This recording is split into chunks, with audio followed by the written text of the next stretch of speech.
Selamat pagi buat kita semua. Yang terhormat Bapak Ibu Komisi, Bapak Samsul dan Bapak Ali. Ya. Di sini saya akan mempresentasikan mengenai usulan tugas akhir mahasiswa saya, yaitu dengan judul Rancangan Bank Protokol Apply Analisis Sentimen Kebijakan Pemerintah Menggunakan Algoritma Indobert berbasis Google Colab. Dan di sini saya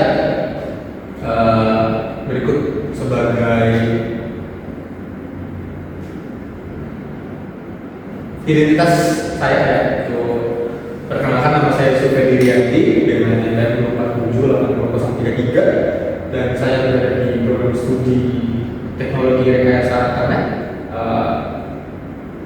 Dan di sini saya akan melakukan presentasi saya. Jadi kita akan mulai dari latar belakang. Ya, kalau di latar belakang sendiri kita bisa melihat bagaimana kenapa saya mengambil sentimen publik dan menggunakan media sosial ya. Karena kalau kita lihat sendiri, media sosial ini adalah suatu platform yang sangat ekspresif ya buat mengusulkan opini publik. Apalagi kalau kita melihat di zaman sekarang sangat mudah untuk melihat opini-opini yang muncul di luar sana di media sosial. Nah, dengan adanya kemungkinan ini atau hasil dari opini ini bisa dijadikan sebagai bentuk analis atau melihat atau memperbaiki sistem dalam pemerintahan jika itu digunakan dengan baik. Nah, ini bisa menghasilkan data sentimen yang masif dalam dan ketika itu bisa dianalisa dengan sistematis dan dianalisa secara baik. Sayangnya hal ini jarang atau belum terlalu sering digunakan oleh pemerintahan kita. Oleh karena itu, di sini saya mengusulkan bagaimana media sosial ini bisa digunakan dengan baik dan saya harap bisa membantu pemerintahan kita. Nah, di sini saya menggunakan analisis sentimental berbasis NLP atau ya, NLP. Ini diperlukan untuk memahami respon masyarakat, namun pemrosesan bahasa Indonesia memiliki tantangan unik dan morfologi selain digital. Ya, kalau kita tahu ya,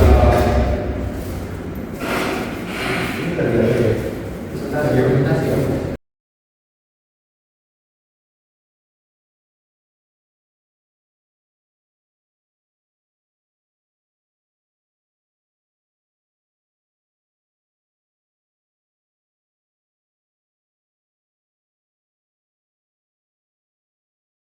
Di sini di poin kedua yaitu ada analisis sentimen berbasis NLP ya. Itu memang diperlukan untuk memahami respon masyarakat, namun pemrosesan berbahasa Indonesia itu memiliki tantangan yang unik ya, karena seperti yang kita tahu dalam bahasa Indonesia itu biasanya ada bahasa-bahasa singkatan atau mungkin kalau kita masuk ke dalam dari generasi sendiri di generasi milenial ataupun generasi Z yang sekarang itu dia punya bahasa-bahasa kita sendiri. Kalau di apalagi kalau di Alpha itu punya bahasa-bahasa yang cukup unik yang kalau kita masukkan ke dalam algoritma itu belum tentu sistem bisa mengetahuinya dengan benar. Oleh karena itu ini jadi salah satu tantangan yang menarik dan juga di sini kita menggunakan algoritma Indobert. Indobert ini hadir sebagai solusi NLP yang mutakhir untuk bahasa Indonesia dan pipeline otomatis berbasis Google Colab yang meningkatkan aksesibilitas riset dari analisis sentimen ini.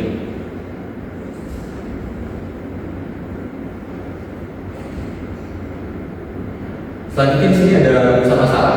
Di sini rumusan masalahnya saya mengambil 3 rumusan masalah. Yang pertama itu ada bagaimana merancang prototype pipeline analisis sentimen kebijakan pemerintah berbasis Google Colab menggunakan algoritma yang terintegrasi dengan API Kaggle sebagai mekanisme akuisisi data otomasi. Terus di sini yang kedua ada bagaimana tingkat akurasi atau presisi rekap dan F1 score ini algoritma Indobert dalam menghasilkan sentimen opini publik terhadap kebijakan PPKM pada infrastruktur di dalam Google Colab. Terus yang ketiga itu bagaimana visualisasi distribusi sentimen opini publik terhadap kebijakan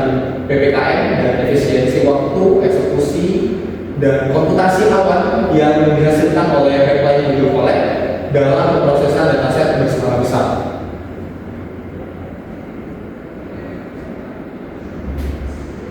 Tujuannya kita di sini bertujuan untuk menghasilkan rencana prototipe pipeline yang otomasi ya. Kita mau supaya rencana kita yang bisa otomatis dan membantu pemerintahan di ekosistem cloud Google Colab untuk pemrosesan akuisisi data via Kaggle API. Di sini pemrosesan teksnya dan klasifikasi sentimen kebijakan PPKM itu menggunakan algoritma Uber. Ya, seperti yang saya bilang itu juga kita menggunakan Uber. Terus kita mengukur dan mengevaluasi metrik performa serta tingkat akurasi dari versi ekal, score, algoritma Uber secara presisi melalui pengujian menggunakan confusion metric pada data uji. Dan yang terakhir di sini menganalisis visual distribusi tren sentimen opini publik terhadap kebijakan PPKM sekaligus mengukur efisiensi waktu pemrosesan execute time berbasis GPU pada lingkungan Google Colab. Nah, jadi kalau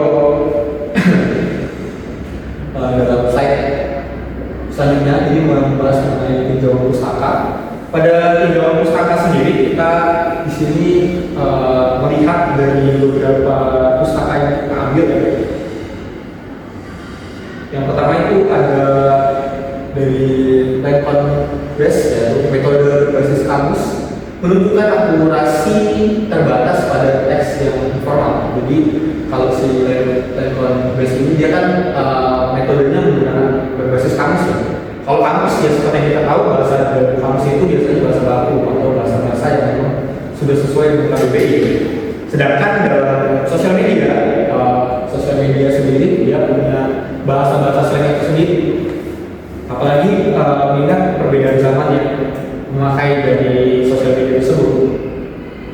Terus ML klasik itu atau NetBS itu metode berbasis kamus dan machine learning mencapai akurasi sampai di 77,6% sampai dengan 83%. Namun bergantung pada resesi fitur statis TF IDF itu kurang adaptif terhadap konteks kalimat dari bahasa gaul ya, seperti yang saya bilang tadi. Di sini deep learning atau LSM, pendekatan LSM ini mencapai akurasi hingga 87%. Nah, akurasi yang cukup besar itu pada dataset PPKM Twitter, namun sebelum mampu menangkap relasi kontekstual di binary text secara di sini transformer model training base transformer terbukti konsisten unggul dengan Nobel mencapai level score sampai di angka 89,2% pada klasifikasi sentimen kebijakan berbahasa Indonesia. Jadi memang kita bisa melihat dari tinjauan pustaka ini kita melihat bahwa laptop ini menggunakan kamus tadi kan. Terus juga ada beberapa kelemahan pada machine learning, yaitu dalam fitur FIDF itu bersifat statis ya, tidak punya konseptual saat punya tidak buruk ya sebenarnya memang bisa dibilang bagus, tapi keduanya ini mengandung kata negasi atau memiliki makna algoritma klasik kesulitan yang tidak bisa membedakan daripada kedua hal tersebut. Nah, selanjutnya kita lanjut saja ke dalam dataset dan metodologi. Di sini ada dataset yang saya ambil itu dataset INA tweet PPKM. Jadi ini dataset yang saya ambil dari Kaggle. Dan dataset ini punya total 87,2 tweets ya. Memang data yang cukup banyak. Dan di sini ada beberapa sentimen. Itu ada sentimen yang positif, ada yang netral, dan ada yang negatif sebanyak 8%. Untuk metodologinya itu saya menggunakan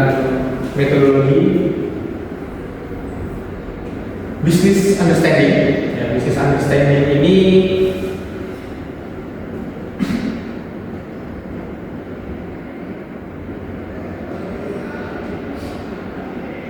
ya business understanding, terus juga data understanding, data preparation, modeling, evaluation, dan development. Jadi kalau data understanding seperti yang kita tahu bahwa data understanding kita akan coba untuk mengetahui terlebih dahulu datanya, seperti ada dalam Google Colab atau Google Colab itu kan dia ada beberapa metode. Yang pertama data understanding, terus juga ada data preparation. Jadi kita preparation atau data mempersiapkan datanya itu, selanjutnya baru kita bisa modeling dan evaluasi data development.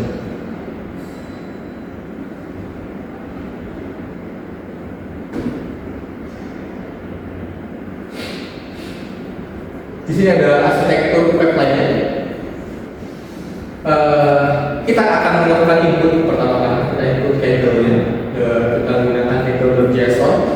Terus juga kita lakukan pre-processing, yaitu text cleaning, normalisasi, dan support. Jadi kita lakukan cleaning terlebih dahulu datanya.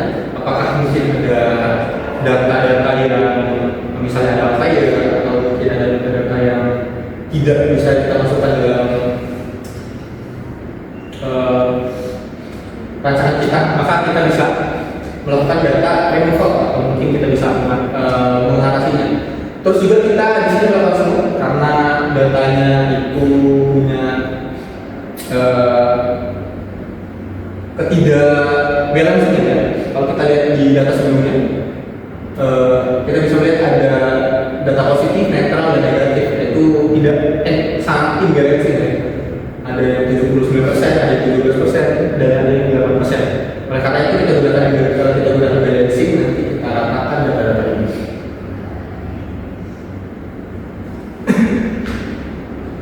Terus juga kita akan tokenisasi, ya kita lakukan tokenisasi. Kenapa kita tokenisasi? Karena memang data-data ini perlu ada keamanan, makanya itu kita gunakan tokenisasi. Baru model ini kita bisa menggunakan Python tuning, yang kita menggunakan dulu. Terus selanjutnya kita GPU-nya. Di sini ada output. Di sini sentimen kelas 3, confusion metric dan visualisasi. Outputnya itu kita mau coba untuk menampilkan sentimen 3, kelas 3. Terus di sini kita akan melakukan confusion metric. Ya, di datanya kita tampilkan menggunakan confusion metric, dan terakhir di sini ada visualisasi. Tahapan preprocessing. Nah, pada tahapan preprocessing ini ternyata kita menggunakan beberapa tahapan sampai ada 6. Yang pertama itu ada tahapan text cleansing atau cleansing ya, penghapusan URL, mention, hashtag, emoji, tanda baca, karakter berulang, dan simbol tidak relevan. Jadi kita menghapus yang sudah saya sebutkan tadi. Kenapa kita hapus URL? Karena kalau kita masukkan URL kan itu tidak masuk kepada data kita ini, karena data kita ini hanya sebuah opini yang bisa langsung diproses.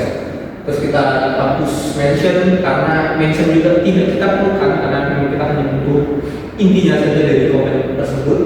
Hashtag juga kita hapus, dan seperti saya bilang kenapa, karena tidak diperlukan. Terus di sini ada normalisasi, yaitu normalisasi itu kita akan mengubah kata yang tidak baku menjadi bentuk baku. Kita menggunakan kamus selain bahasa Indonesia, misalnya GK atau bahasa-bahasa tidak menjadi tidak, terus BDT menjadi banget, dan masih banyak lagi bahasa-bahasa selain lainnya. Kenapa kita perlu normalisasi? Karena kalau tidak kita normalisasi, jelas sistem ini akan kewalahan untuk mengetahui bahasa-bahasa tersebut. Apalagi kita menggunakan Dober. Dober itu bahasanya lumayan baku, tapi tidak sebaku kamus yang digunakan di penelitian sebelumnya. Terus kita ada stop word removal atau hapus kata umum yang tidak informatif ya. Jadi kita akan menggunakan sastrawi. Itu dilakukan normalisasi agar kata yang tidak baku itu yang sudah diinformalkan tidak dikenali sebagai stop word. Jadi kalau katanya sudah informalkan atau sudah diformalkan, kata seperti enggak GK tadi menjadi tidak, terus juga BGT tadi menjadi banget, maka kata itu bisa dipakai. Selanjutnya ada smoke. Seperti yang saya bilang itu kita terapkan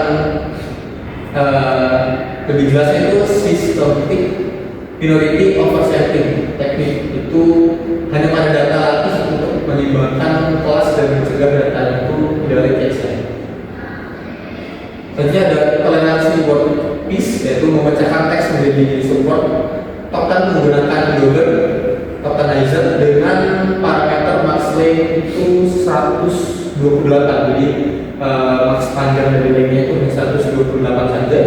Terus di sini ada padding, ada truncation, di sini ada menghasilkan input IDS dan attention max. Dan di final output preparationnya ini kita akan susun output preparationnya agar data ini bisa siap masuk ke dalam tahapan fine tuning pada model Hilbert.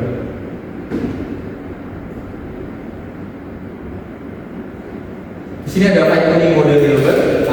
Apa saja yang dilakukan pada fine tuning ini? Jadi pada fine tuning ini model Hilbert Mark atau Hilbert base P. Jadi kita melakukan beberapa hal ini. Ada pembagian data, yaitu train, test, speed. Terus juga ada train set. Jadi trainnya itu trainingnya kita bagi menjadi dua. Untuk trainingnya itu 80%, terus untuk testingnya itu 20%. Jadi supaya data yang kita train itu bisa lebih banyak dan bisa jadi optimal gitu, data yang bisa dikeluarkan. Testingnya 20%, ya kita 20% saja di sini.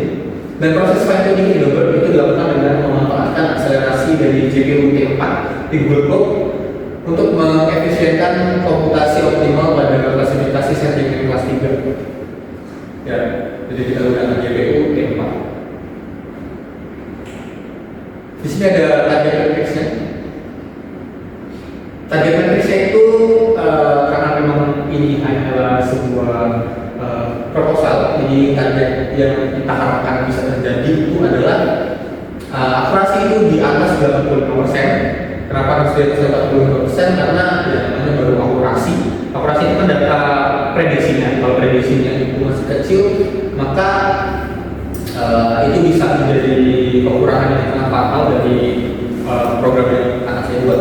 Terus precisionnya itu di atas 80%, untuk precision, rectal dan advanced score itu hanya di atas 80% atau sama dengan 80%. Nah ini mungkin cukup sulit ya, karena memang mengingat data yang kita gunakan itu sampai dengan 87.000 data. Tapi ya saya harapkan supaya data-data ini bisa mencapai matrix evaluasi targetnya. Di sini ada proyeksi efisiensi pipeline, itu hanya kita harapkan bisa dilakukan dalam waktu 60 sampai 120 menit menggunakan GPU T4 itu akuisisinya. Jadi kita gunakan Google Cloud T versi apa? GPU T versi 4 itu saya harap hanya menggunakan waktu segini ya, karena kalau kita menggunakan waktu yang terlalu banyak itu bisa menguras waktu dari pengerjaan kita. Di sini ada kalau data set Android itu API-nya hanya membutuhkan 1 sampai 3 menit saja. Perbandingan kita terdahulu. Di sini kita lakukan perbandingan juga pada tabel perbandingan yaitu di Noval Kusuma LSM. Dia hanya menggunakan dataset PPKM kita dengan advance score-nya itu 87% saja hasilnya, tanpa pengertian pipeline code. Terus kalau si Cisco KB pada tahun 2003 itu menggunakan Hilbert dataset MBG Twitter itu sebanyak 5.000 data. Akurasinya itu hanya 81% tanpa pipeline code juga, sama seperti si Naval. Terus di sini ada pipeline penelitian ini di 2026 penelitian yang saya lakukan itu menggunakan Hilbert plus Kaggle Colab. Datasetnya itu sama seperti datasetnya itu dataset PPKM, jadi sampai di 87.000 tweet dan target advance score-nya itu sampai di 80%. Terus di sini yang menjadi perbedaan itu kita menggunakan pipeline untuk otomasi. Keunggulannya datasetnya lebih besar ya, Kita bisa lihat ada dasar yang digunakan hanya 5.000 kalau si Syscom. Terus pipeline otomasi, terotomasi dan aksesibilitas dari cloud-nya. Ya mungkin itu saja dari saya. Mungkin ada pertanyaan dari Bapak Ibu penguji. Silakan jika ada pertanyaan. Kalau dari saya sendiri itu ingin bertanya, kenapa sih memilih topik analisis sentimen ini? Apa masalah utama yang mau diselesaikan menurut Anda? Sebenarnya kenapa saya mengambil topik ini ya mengenai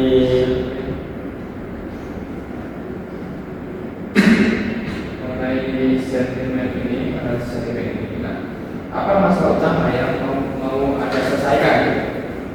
Sebenarnya kalau kita masuk dalam kebijakan PPKM itu memicu pada puluhan ribu tweet per hari ya, jadi tweet di Twitter ya, mungkin Bapak Ibu menggunakan Twitter itu sampai puluhan ribu per hari, dan menganalisis satu persatu secara manual jelas tidak efisien ya kalau memang apalagi kalau pemerintah kita memang mau mendengarkan suara publik dengan benar, dengan bisa memang benar-benar ingin mendengarkan suara publik, maka itu sangat melelahkan ya. Kita harus menganalisis puluhan ribu data dalam sehari. Nah, selain itu teks media sosial Indonesia itu penuh dengan bahasa-bahasa gaul. Kalau misalnya kita menggunakan mesin learning biasa, maka mesin learning itu akan sangat kewalahan untuk menganalisis data-data gaul, bahasa-bahasa gaul. Dan apalagi ada bahasa-bahasa campuran daerah. Ya kalau seperti yang kita tahu di Indonesia ini sangat banyak daerahnya, bahasa-bahasa Jawa atau bahasa-bahasa Sunda itu bisa kita gunakan dengan baik ketika kita menggunakan masalah ini. Selanjutnya ini pertanyaan kedua, kenapa harus pakai prop atau Google Colab? Kenapa tidak lepas saja? Kenapa saya gunakan Google Colab di sini? Karena Fairtuning Google itu butuh GPU VRAM yang minimal 8 GB ya. Dan tidak semua mahasiswa atau institusi itu punya Google Colab yang menyediakan GPU Tesla T4 ya. Kalau kita gunakan Fairtuning Google itu GPU Tesla versi 4 itu gratis tanpa perlu beli hardware lagi. Buktinya prosesnya itu cuma butuh waktu sekitar 60 sampai 120 menit. Nah, itu pakai CPU biasa aja sudah mampu. Kalau misalnya kita gunakan CPU yang lebih besar itu cukup berat di penelitiannya. Lanjut, mungkin ada pertanyaan lagi. Nah, apa sih bedanya penelitian kami dengan penelitian sebelumnya? Dari sudah kamu singgung di Ya, di kesimpulan sebenarnya sudah ada di bagian akhir ya. Kelebihannya itu sebenarnya khususnya itu ada pada penggunaan Google Cloud-nya ya. Jadi kalau di yang lainnya sebenarnya cukup mirip, tapi karena kita menggunakan Google Cloud di sini,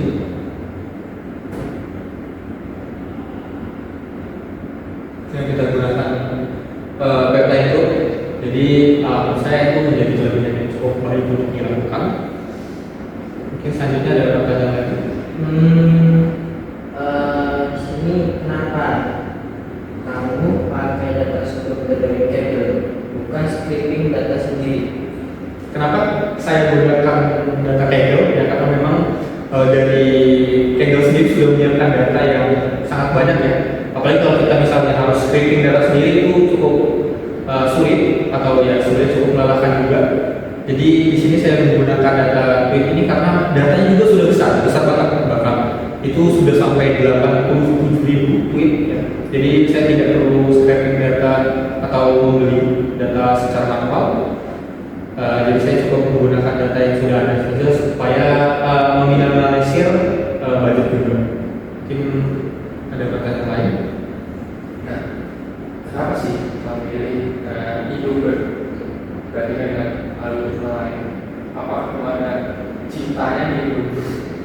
Kalau dari Dober sendiri, kenapa saya pilih Dober? Karena metodenya ini metode lama seperti NetBias atau mungkin SMP itu hanya menghitung kata secara statik ya.